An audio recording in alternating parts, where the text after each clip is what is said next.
All right, hey everyone, how you doing? Welcome to another edition of Follow Along Friday. I'm Joe Fairless, and I'm with my co-host on this, Theo Hicks. How's it going, Joe? It's going well, and today we're going to talk about the process for raising money for a 202 unit deal, which I'm in the process of getting prepared to do. So I'll talk about how to prepare for raising money on a large multifamily deal. And we'll go ahead and kick off the Follow Along Friday with the podcast because we'll, like we usually do, be recording simultaneously for the podcast as well. If you have any questions, then you can comment in the box below underneath the video. And if we're able to get to them on this video, then we will. If not, then we will get to them on the next video, which we'll do next week. You ready to go? Let's do it. All right. Best ever listeners, how you doing? Welcome to the best real estate investing advice ever show. I'm Joe Fairless. This is the world's longest running daily real estate investing podcast. We only talk about the best advice ever. We don't get into any fluffy stuff. With us today for Follow Along Friday, like we usually do, Theo Hicks. How you doing? I'm doing good, Joe. Nice to have you on the show again, and we are excited for multiple reasons. One is, well, we're alive. That's a reason to be excited. Very yes. Another reason is that we just released our second book, The Best Real Estate Investing Advice Ever, Volume 2. And already have, I think, like 16, 17 reviews on Amazon. And in case you're wondering, how do you get those reviews so quickly?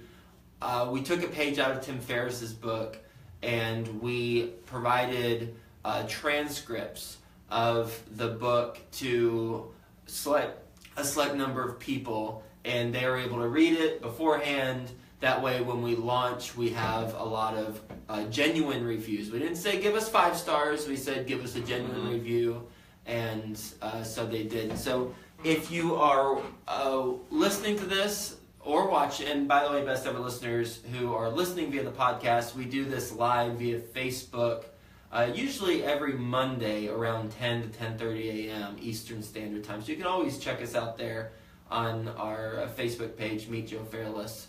But if you're listening, then I'm holding up, I'll describe what I'm doing. I'm holding up the Volume 2 book. And what I'd like to do is make an offer to everyone watching the video as well as listening to this podcast to get a bonus guide, which Theo will explain in a second what that is. But you'll get the bonus guide when you buy the book and email your receipt to info@joefairless.com. That's info@joefairless.com when you buy the book, and then email the receipt to info@joefairless.com. And what is that bonus guide? So the book is the best ever advice from the second 100 episodes, so 101 to 199. So in the book, we basically go over the background of the guest and then whatever advice they provided during the podcast. As the best ever listeners know, we have the infamous lightning round. Infamous? Yes. Infamous. Famous for bad reasons? Oh, sorry, famous. Famous. Best ever lightning round. I didn't realize that's what infamous meant, so I appreciate that. I didn't know that, and I'm probably using it incorrectly for my entire life, which is I do it with a lot of words. But anyways, the best ever book, best ever way to get back, and the best ever deal. And so what the bonus guide is the best ever deals from the second 100 episodes, and it ends with Grant Cardone's best ever deal, where he actually provides 2 just really, really interesting deals.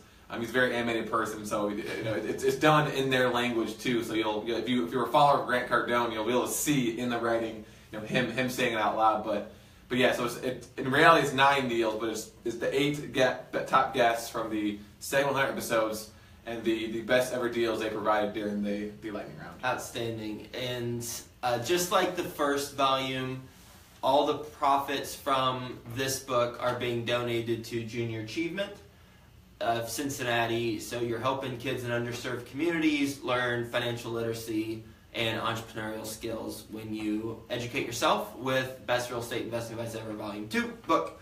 All right, sweet. So today, what do we want to talk about? So we're talking about the deal that you just recently closed on, and how you are preparing the equity raise. Yes. So obviously you've gotten the deal closed, and so that by default means that you have not raised the money before the deal, which I know you talked about that, but before so just want to go into the process of now that you got the deal closed, how you go about raising the money.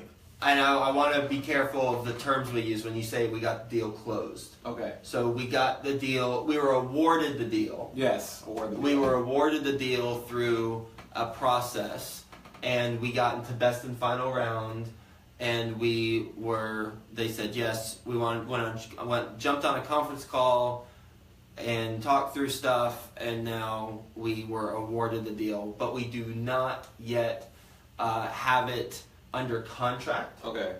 So it's a kind of a chicken before the egg type of situation, because while we don't have it under contract, we also want to get a head start because we know we've been awarded it.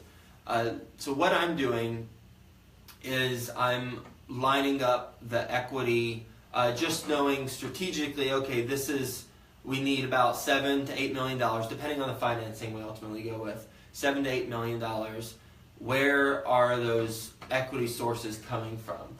And so the approach that I recommend taking is one, making sure that you have the equity before you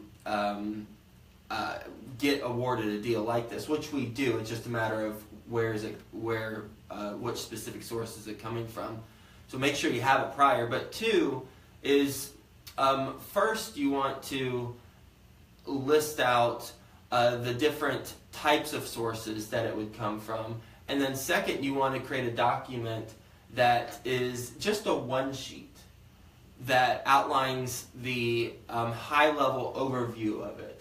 And the reason why you do the one sheet prior to giving a marketing or investor package is because the time right now where the debt financing is not determined yet, we don't have it under contract yet, but we're working on the purchase and sale agreement right now, and we should have it in the next couple days, is because we're able to tease out the opportunity to the people who I already know and who I have a relationship with. And so I'm able to do that. Now the risk is that since we don't have it technically under contract, by sharing it with a couple people, maybe it comes back to the seller, and the seller's like, well, maybe I don't want to go with the. I don't know. There's really not. Yeah. Really, I can't think of a real world scenario where things would go sour, or a realistic, I should say, scenario where things would go sour. But still, I want to be careful not to send out the complete package and go full steam ahead until I have the deal under contract. I guess one thing that could happen is, for whatever reason, I send it out to my investors, and the purchase sale agreement doesn't go through. Yeah. And then I've sent out an opportunity, and now there's no opportunity. But it's such a small chance of happening. So let's talk about the approach. One is to have the equity lined up beforehand, or at least know you have the capability of bringing the equity. Two is to identify the specific investors who would bring that equity, at least conceptually. They don't have to be the exact people, because things change whenever you start speaking to investors. Some invest more, some invest less, some don't invest, some do invest. That's just how things go. Three is to have a one sheet so that you can share with them the high level opportunity while you're still finalizing in the underwriting and, in our case, the debt financing. And then four, you create a marketing package that is more robust, and that has everything from the projected returns to the market info to the team and everything in between. And one thing I'd say, so that's the 4-step process. But one thing I'd say as a supporting point is we also have a videographer who has a drone, and he is going to the property in 2 days assuming they have good weather, in 2 days, and going to do the drone thing over the top of the property, in the rooms, in the amenities, close by retail, and we're going to put together an investor video like we've done on previous deals, which really helps bring the project to life. So do those the 4-step process, and then if you have something like a videographer, or not if you have something, find a videographer to do some drone footage and get some shots of the actual property. It costs about $1,000, $2,000 depending on up to $5,000 depending on how robust you want the video. Certainly worth it. So step 3 was a 1-page document, right? And then step 4 was more detailed. Yeah. Is after step 3 when you're sending it out to your investors, or are you waiting until step 4 is sent out to your investors? I feel comfortable sending out the 1 sheet to investors if I get around to it before the contract is in place. The contract should be in place by tomorrow, end of day, and I got a lot going on today and between today and tomorrow. So if I am able to, then I'll send out the 1 sheet. If not, then I will send it out once we have it under contract, and then it's really just a way to share the opportunity while we're working on the robust marketing package, which takes about a week and a half to do. So while we're doing that, we don't want to sit on our hands. So we send out a 1 sheet just to share the high-level opportunity and get the initial interest. Okay, and then you send that to the people on the list you created in the earlier steps of the. Because you said type of investor, guys. Is that like saying like this group of people, like I know them from here, or are you saying like a specific name on this list?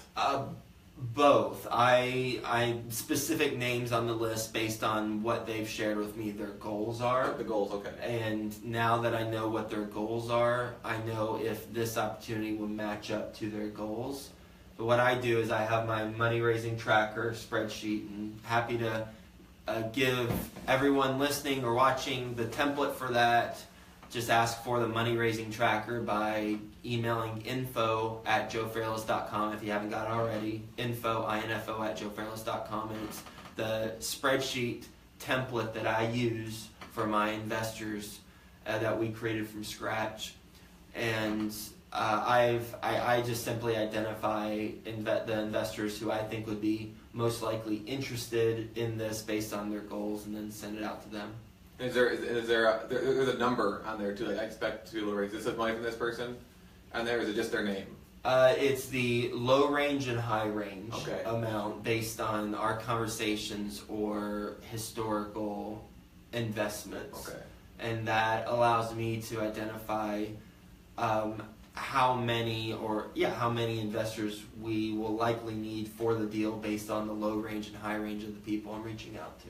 Okay, and then I know, but the questions. But so when you send the 1-pager out to these lists of investors, so let's say for this example, you're saying it might be between $8 and $9 million, and then let's say on your Excel spreadsheet on the low end it's $9 million, and the high end it's $12 million for the total. And you send out to all of them. What happens if you get more than what you actually need? What happens in that situation? Well, it happens every time. The one time it hasn't happened, well, it was my first deal when I was getting started. But the other time it hasn't happened is when we took a little bit longer after we closed to close it out, just because a couple life circumstances happened with some investors. But now to answer your question, and by the way, in case you're curious how we're able to close without completing the money raise, well, you have a certain amount, let's say it's let's say it's $5, just for simplicity. You have a certain amount you need to close, which is $5, but you need $10 for the whole project.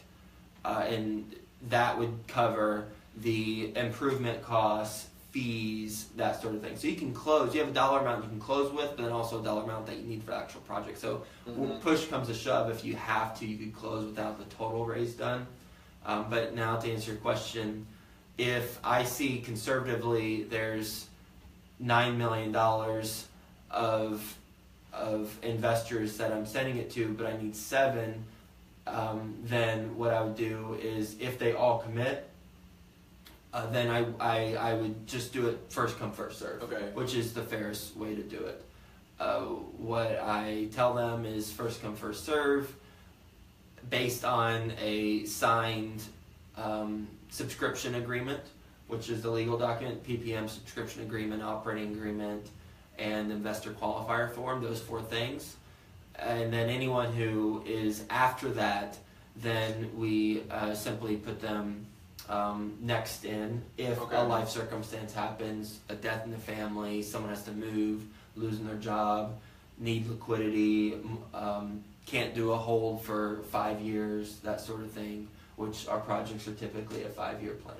Awesome. Yeah, I figured that was the case, and it's good to hear. Your first deal didn't happen. Then after as time went on, you had more and more investors, and they got better. You actually had the problem, quote unquote, of having more people investing than you actually needed. So that's pretty cool. Is there anything else in regards to the money raising process that we didn't talk about?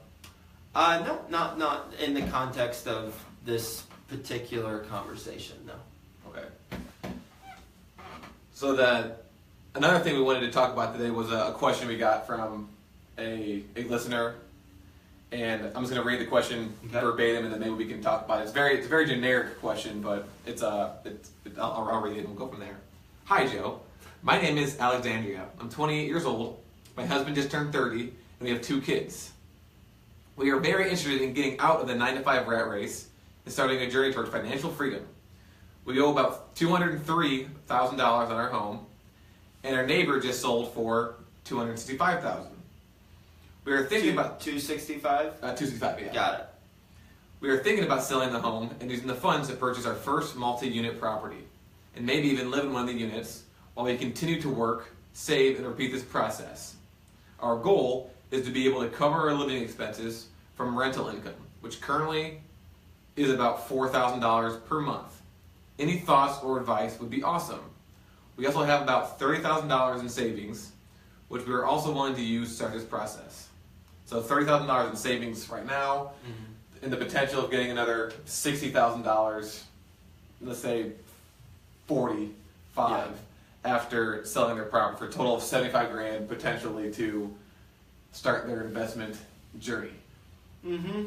Well, I think it is clear and proven over and over that the best way to get started, there's always exceptions, but I'd say the best way to get started, generally speaking, is to house hack. Live in one side, rent out the other 3 ideally. Not just the other side, rent out the other 3 ideally, you buy a 4-plex. But before to this person, Alex, okay, before this person, Alex, I'll address you directly. Before Alex, you sell your primary residence, I would look at the rents, what you could command for rent for that property, and see if that could cover your mortgage, because the best. I'm a big fan of holding on to real estate for a very long time and not selling unless you're 1031 exchanging up into the next deal.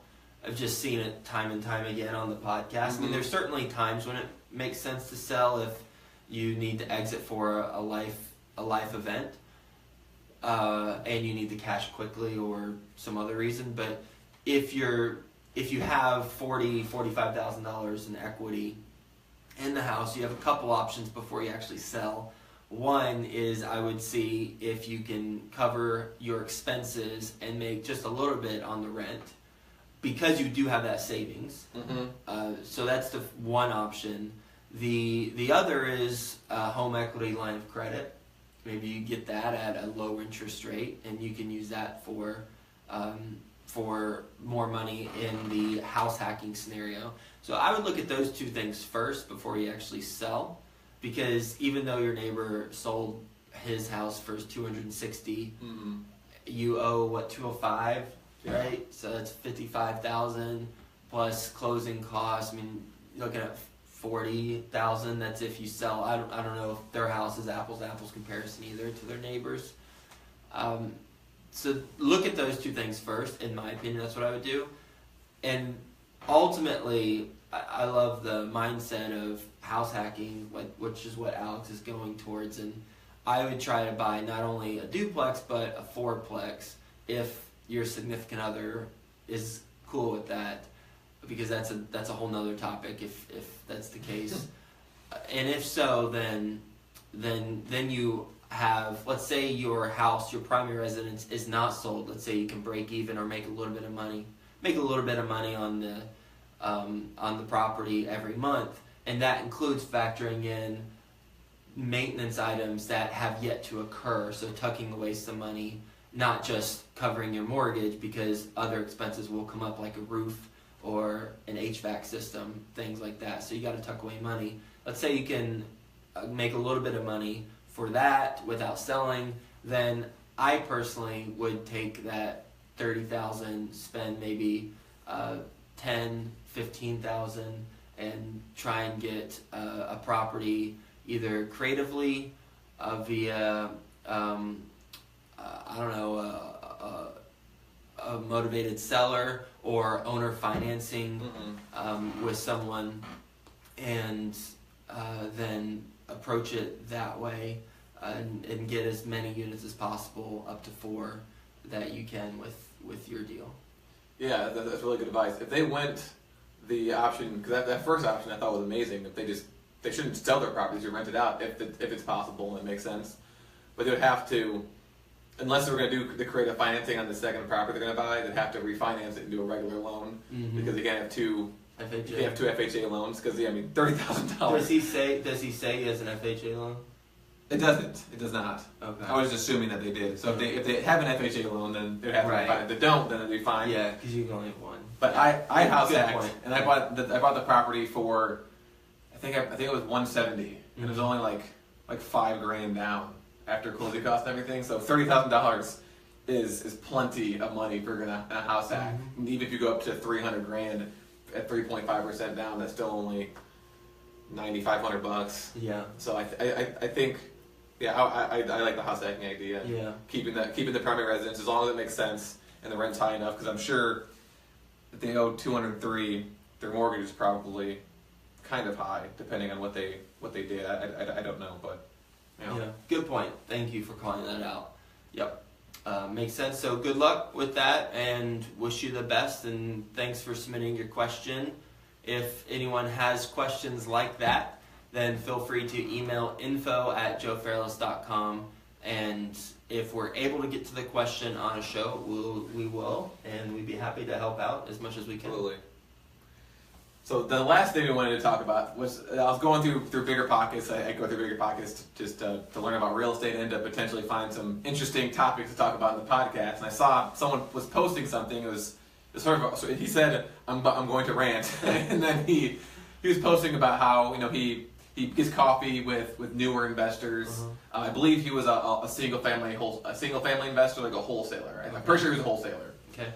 And he was explaining how, again, he meets with investors, and he's had no problem, giving them advice on the wholesaling process and how to find deals and how to sell deals, how to make build your buyers list and the source. But the one thing he had a problem with when people asked him, what markets do you invest in, or kind of going into the specifics of his business, specifically in regard to finding deals in his market. So if the guy's out of state, he'd be like, oh yeah, this is how you find deals. But if you're in my neighborhood, you're direct competition, and I'm not going to tell you that.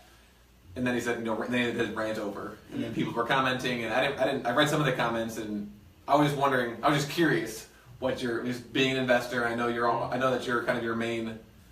I mean, it says right there, the secret to life is giving. So I'm just curious to see what you would think about that, and if obviously in the short term that would make sense, because if me and you are competing for a deal, and I say, hey, there's this deal available, or hey, I'm marketing in this neighborhood, and you find that deal, then you're going to take that deal, and I'll lose money in the short term. But I wonder, if just from my perspective, in the long term, if that attitude would be, I guess, beneficial to your business. I would think when I hear something like that, I would think about it differently. I would think about, and I do. I mean, I practice this every freaking day, because believe me, I get a lot of people reaching out to me asking about my business and stuff. I would, if I were him, I would ask, how can I use this? And if I were to ask that question, how can I use this? Then the answer, and I'm going to brainstorm here because I'm not a wholesaler, and you just told me about this question 3 seconds before we started airing this. The way I would approach it if I were him is, there will be a way for me to bring on team members to help me get more deals. And they can grow by getting my help with the system I have set up. And this gentleman can grow because he's getting more people helping him find more deals. So if I was him, because ultimately what he's upset about is he is thinking he's giving, but yet they're wanting to take more than what he's willing to give. That's the value exchange is skewed in his mind, and therefore, and maybe rightfully so. Therefore, he needs to, if it continually happens, he can't stop people from asking, but he can come up with a solution that helps the value exchange balance out. And ultimately, we come across this, not only this example, but many times in life, where people are asking from us, and I get it more frequently now. Every day I do a new podcast, the audience grows, and I get more and more outreach, and some people just ask for things and they don't offer to give anything. And it's my fault if I don't strategically balance it out with how I approach the response. Because I can only control how I respond to what people say. I can't control what people say. So now, to directly answer your question and the rant, I would, if I were him, I would change my thought process and think, how can I use this? And then I would identify ways to, when they ask me, where do you market, what are your zip codes, what's your exact process, I would say something like, I've really enjoyed hanging out with you and talking through like the introductory stuff, the deals that I get there. I've got a specific thing that I'm sure you can understand.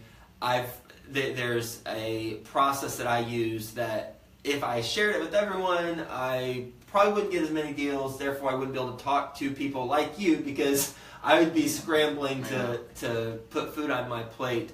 But what I can do is blah, blah, blah, blah, blah. And that blah, blah, blah, blah, blah should be some sort of partnership opportunity where that beginning person who's wanting to get started can partner with him, and whether they go find deals, they knock on doors, they put up bandit signs, they reach out to owners, whatever it is. And that's understandable from the person who's asking. They'd be like, okay, yeah, I get that. I this logically, I understand why he wouldn't be able to share with me that information. And then it's a win-win. Now, I will also say, taking 3 steps back, if you are in an industry where someone can't ask you a question and you answer it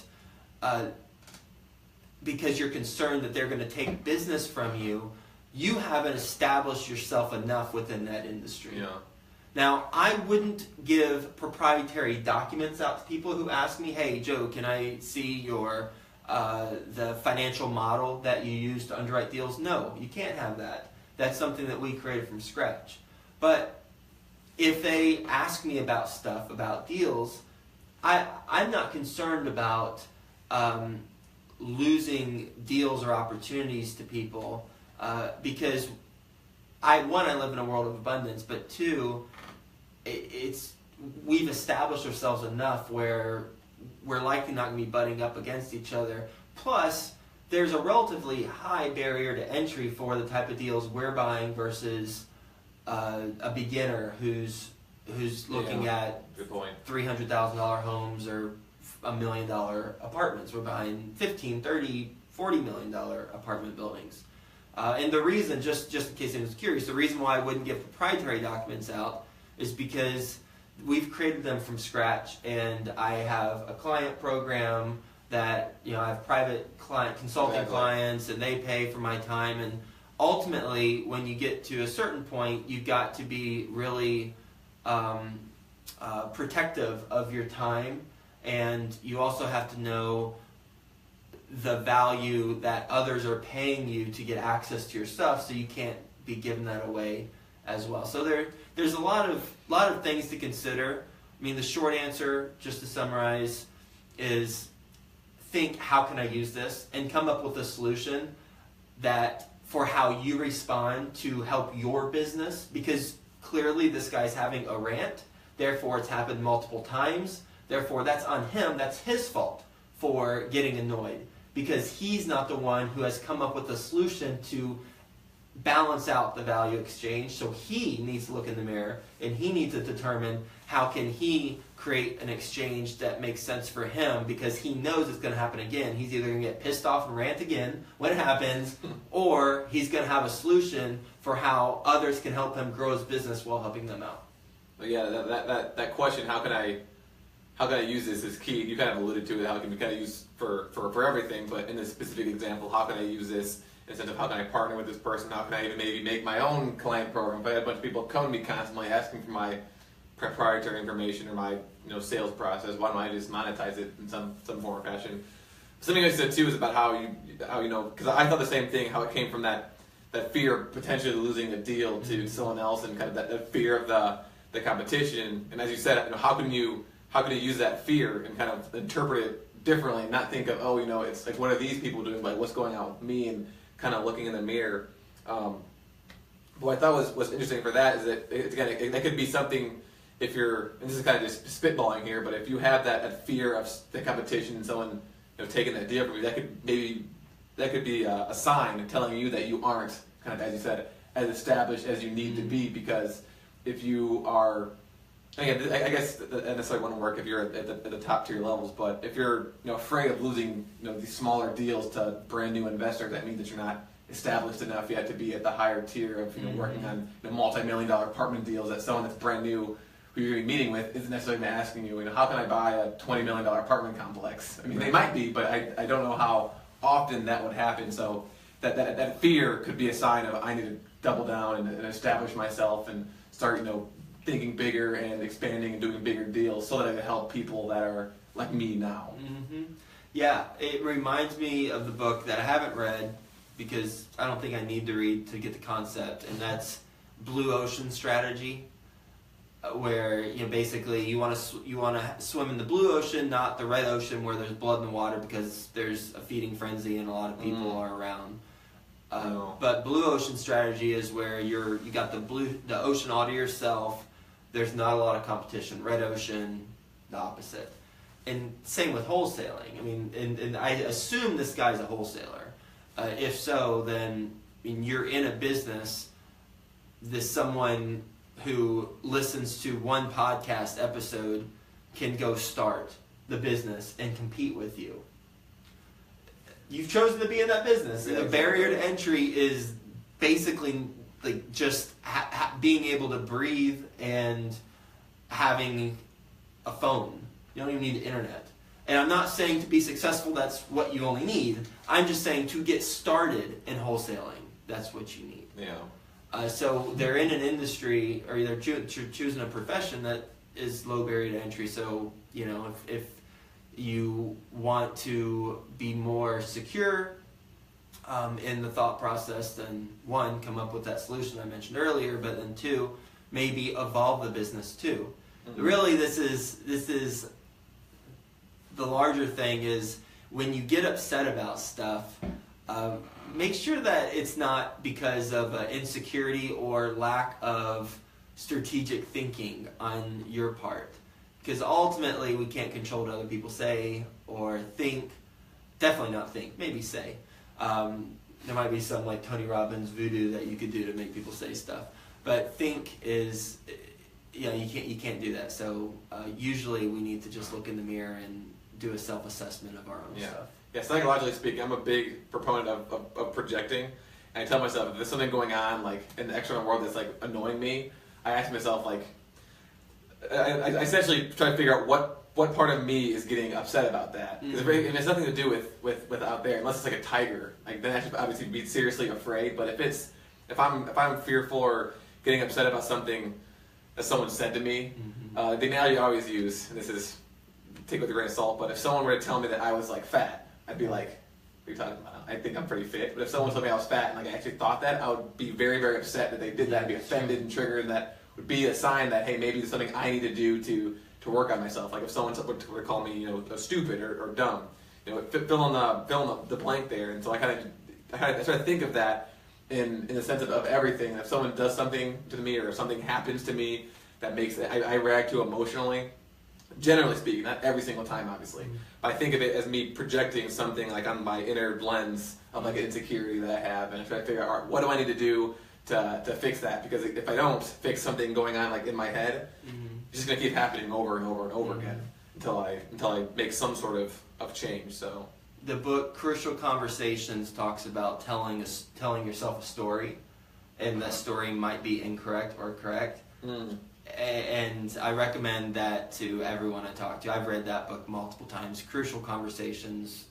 Buy that book if you haven't bought it and read it. And last thing I'll say, and then we can wrap up, is nothing in life has meaning until we decide to give it meaning. Everything that we've talked about on this episode, everything that I hear in my life, it does not have meaning until I internalize it, and then I give it meaning, and I, as you said, project it back out. Clearly that's true, because everyone listening to this podcast will internalize it differently. Some people might think, holy cow, these are some insightful dudes. Some people think, I just wasted the last 30 minutes of my life. Screw you, Joe and Theo. Others might think something in between. Those are pretty two extremes. I think it's most the first one, though. Yeah, but the point is that nothing in life has meaning until we decide to give it meaning.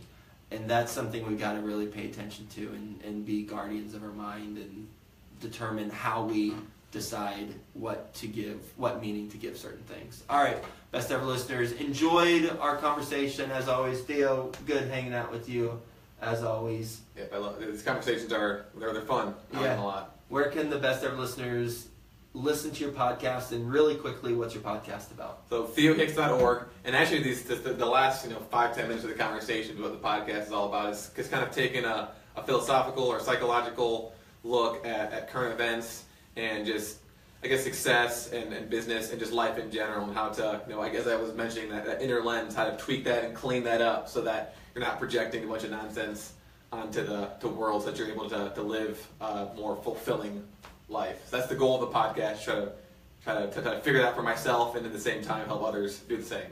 Awesome. Well, best ever listeners, talk to you soon, and thanks for watching and listening.